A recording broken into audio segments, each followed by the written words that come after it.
everyone, welcome to Hearthstone Top 5. My name is Benjamin Hero, and tonight we'll be discussing the top 5 failed deck archetypes of Hearthstone. A deck archetype is just a collection of cards that make a particular theme of a deck, such as Beast Hunter, Karazhan Druid, and Murloc Paladin. For this list, I will not be including Taunt Warrior or Stealth Rogue. Admittedly, currently, both of these deck archetypes are absolutely horrendous. Blizzard is still supporting them, and they're still relatively new deck archetypes compared to some of the ones that we have coming up on this list. Alright, boys and girls, let's get started. At number 5, we have Murloc Shaman. The initial premise of Murloc Shaman was 1. Summon a bunch of Murlocs. 2. Play Siltfinspiritwalker. 3. Draw cards using Spiritwalker's effect.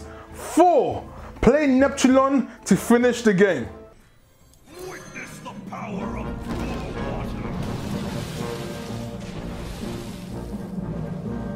water. On paper, this strategy sounded pretty solid.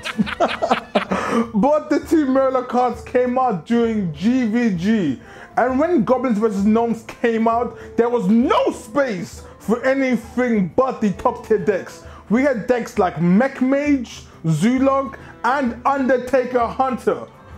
Saying that Murloc Shaman was dead on arrival is an understatement. It was dead on idea creation. The second Blizzard or Ben Brode thought, you know what? Let's create some Murloc Shaman cards. It was already dead. It was completely dead. However, Blizzard, you know, they said, let's give Murloc Shaman another chance. And in the League of Explorers, they printed one more Murloc Shaman card, and that was Everything is Awesome. And with Everything is Awesome, it was a 7-mana Shaman spell that gives you minion +2/+2, and it costs 1 less for each Murloc on the field. So this was the card to finally push Murloc Shaman into relevance.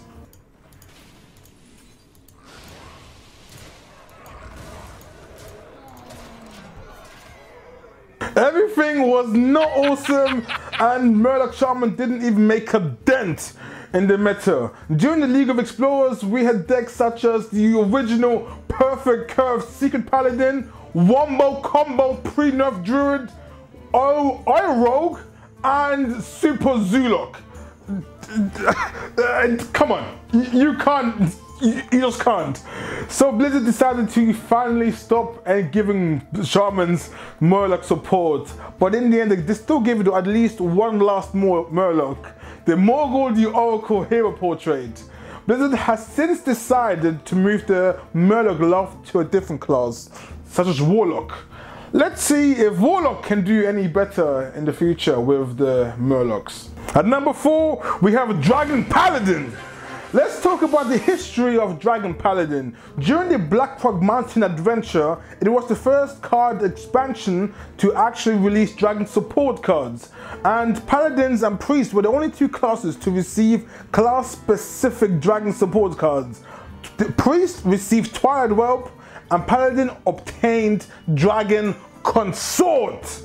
Nobody took Twilight Whelp seriously because at the time, Dragon Consort seemed so much better than Twilight Whelp. So everybody expected Dragon Paladin to be the one dragon deck to succeed.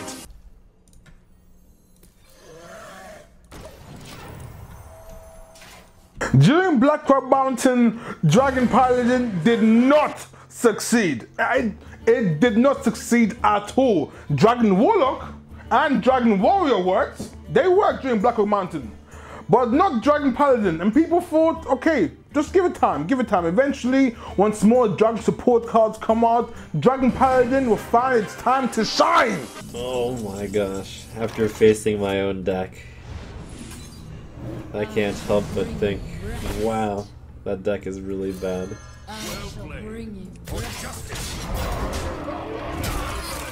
I do have a few changes on it, which hopefully make it not as bad. Oh my gosh. Facing the mirror and then finding out how easy it was is probably the most terrible thing that could have happened to me. Fast forward to the Grand Tournament. Dragons received 2 cards, Turmoil and Twilight Guardian. But even with those 2 cards, Dragon Paladin was still garbage. Think about it. During this era, we had full-powered, pre-nerfed Patron Warrior and Secret Paladin. Dragon Paladin had no business being in this meta. Oh, yeah. Okay. You know what's good against Deathwing? 2 Doomsayers. It's also hilarious. Fast forward to the whispers of the old gods. People thought now that Standard has arrived and all the OP cards have been rotated out, Paladin has finally has a chance to thrive. Dragon Paladin shall make it. So Blizzard released an other class specific Paladin Dragon support cards in Nightbane Templar. However, Dragon Paladin was worse than ever when Standard happened. Why? Because Paladins essentially had their early game erased. They lost Shoulders Minibot, they lost Muster for Battle, and they lost Coghammer. What early game did you have? And Dragon Paladin was made even slower. It had no chance to thrive. In the end, Dragon Paladin essentially died and Blizzard stopped printing or stopped creating Paladin specific Dragon support cards. And with Dragon Consort being rotated out of Standard in the next upcoming big cards expansion, there is truly no hope for Dragon Paladin to ever work in Standard now. Man, Dragon Consort, you have caused me so much grief. Damn you, man. Let's get to number 3. Let's get to number 3. At number 3, we have Aggro Priest. I know, Aggro Priest. You might be thinking, did this deck actually exist? And it did. Let's talk about the history of Aggro Priest. It all started in GVG when Blizzard created this card, Shadow Bomber. A 1-mana priest card, battle cry, deal 3 damage to each player. When Shadow Bomber got released, players were perplexed as to why the Flying Finley Blizzard would release such a card. But players tried to play Aggro Priest anyway. And of course, to no one's surprise, it failed. The one thing the priest doesn't do is go aggro. But Blizzard, not to be deterred, tried again in TGT and created a card called Spawn of Shadows. And now this card is damn aggro. Of course, players tried it, and of course, they failed miserably. After TGT, Blizzard decided to stop printing aggro priest cards to the surprise of nobody. At number 2, we have Beast Druid. Now, I know what you guys are thinking. You're thinking Benjamin, Beast Druid is still being supported. And you're right. Blizzard is still actually creating Beast Druid support cards. But I am convinced that Beast Druid has lost its time to shine. It has lost its time to be a good deck. Let me explain. Let's talk about the history of Beast Druid.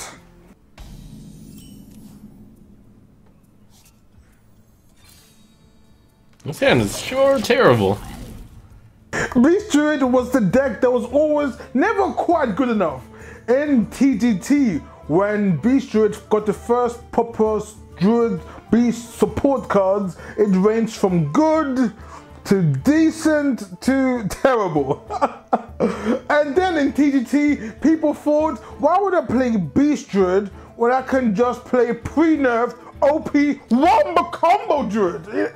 Like, why would you? It didn't make sense. It didn't make sense. So Beast Druid was quickly forgotten. And then here comes LOE, the League of Explorers, and Blizzard released 2 more Beast Druid cards, Jungle Moonkin and Mounted Raptor.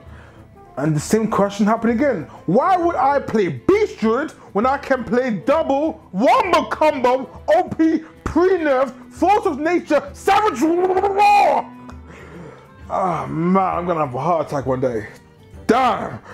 In essence, why would you play Beast Druid when you can just play double wombo combo Druid? Again, it didn't make sense. The only reason why this deck would possibly not be bad, though, is if Mark of Yasharaj is much better than I think it is. I think Mark of Yasharaj is excellent. And the Beast cards in this deck aren't that bad. But, Then, during the Old Gods expansion, double wombo combo Druid was finally gone. And in the whispers of the Old Gods expansion, Blizzard created more Beast Druid cards. And Beast Druid actually saw a huge resurgence in popularity. It was even brought to tournaments until players discovered the power of Yogg and Cthulhu, and Beast Druid once again was... nobody played it, once again. Then Blizzard said, F it. We're gonna print some cards, we're gonna make some cards to make Druid tier 1, no matter what. And during the one night of Karazhan adventure, Blizzard released 2 very powerful Beast Druid support cards. One was Enchanted Raven, a 1-mana 2/2 beast. The only card to be a 1-mana 2/2. And the second was Menagerie Warden, a 6-mana 5/5 battle cry. Copy of Friendly Beast.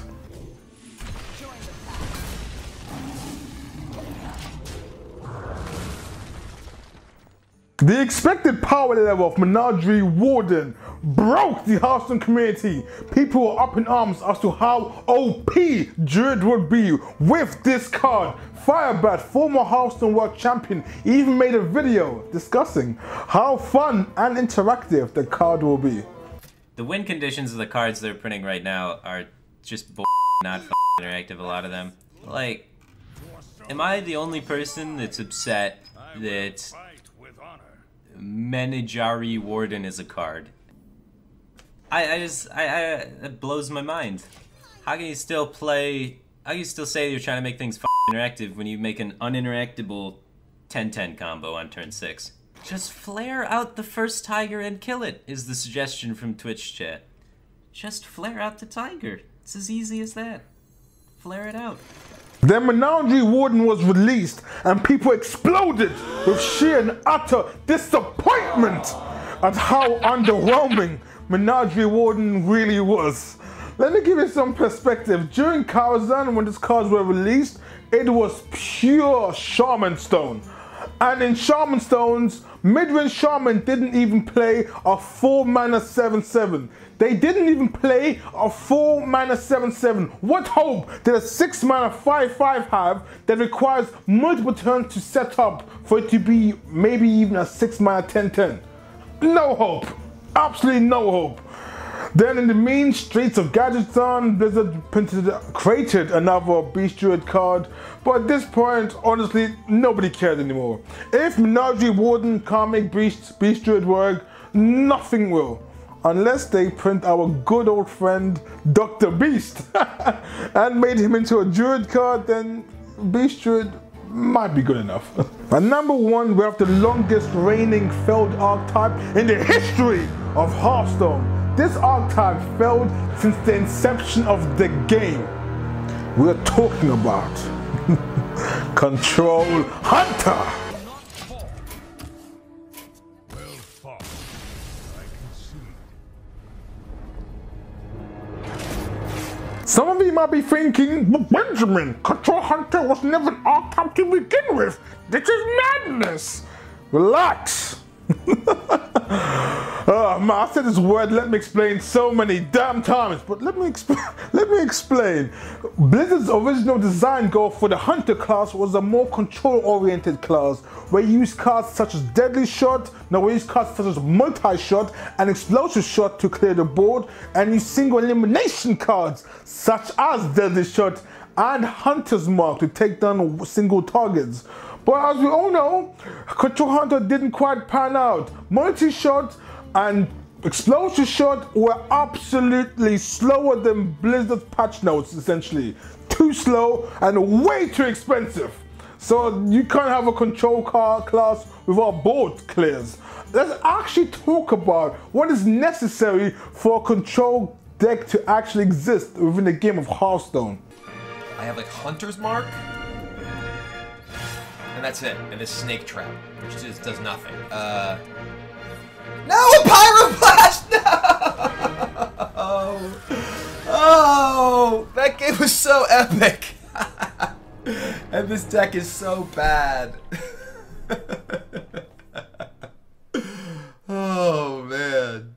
For a control deck to exist, there must have 1 board clears, 2 healing. Hunters have terrible board clears and no healing. Let's see what Blizzard tried to do to sort of fix the control hunter issue in the subsequent expansions. In GVG we had Cobra Shot, a joke of a card, 5 mana to do minimal damage to phase and minimal damage to a minion.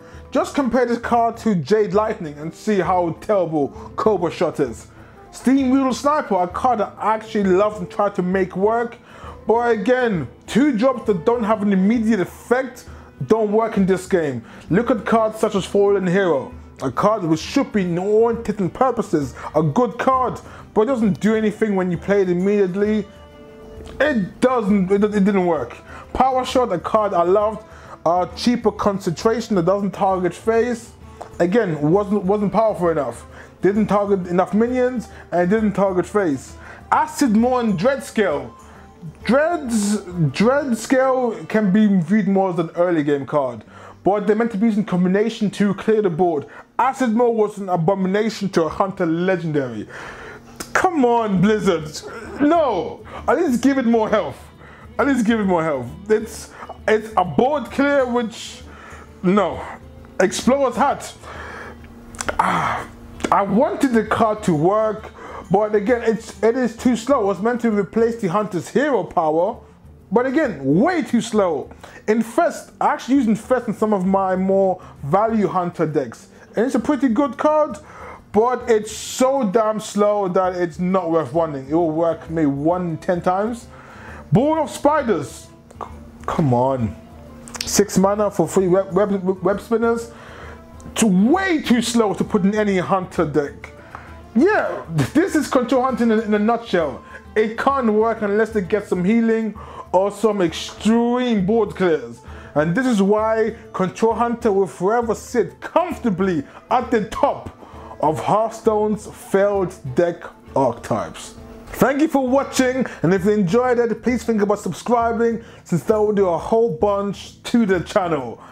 And also, from now on, after every top 5 video, I'll be showcasing a custom card created by the Hero Team Discord server. And this winner for this video was Elysia, the former hero by a very corrupted Pixel Dash. Yes, that is his username. I love the card art. I love the way the card works. The fact that she's called a former hero and she can bestow different superpowers on different individuals, and she can even use a superpower on herself. Really love the flavor of the card. And also, but well, the speed hero power is a bit abusable, but other than that, it's a really finely done card in my opinion. And if you also want to create your custom card and join the whole competition, then just join the Hero Team Discord server and we will welcome you to the family. Again guys, thank you for being awesome, crazy and passionate. Man, and remember, plenty of shouting. Again people, thank you for being awesome. I'll speak to you later on. Whoa, whoa, whoa, whoa, whoa, don't click away. Don't close the tab, don't stand up. You still have another video to watch. Just relax. Just click the video to your right, take it easy, and enjoy the new video. Just relax and watch it.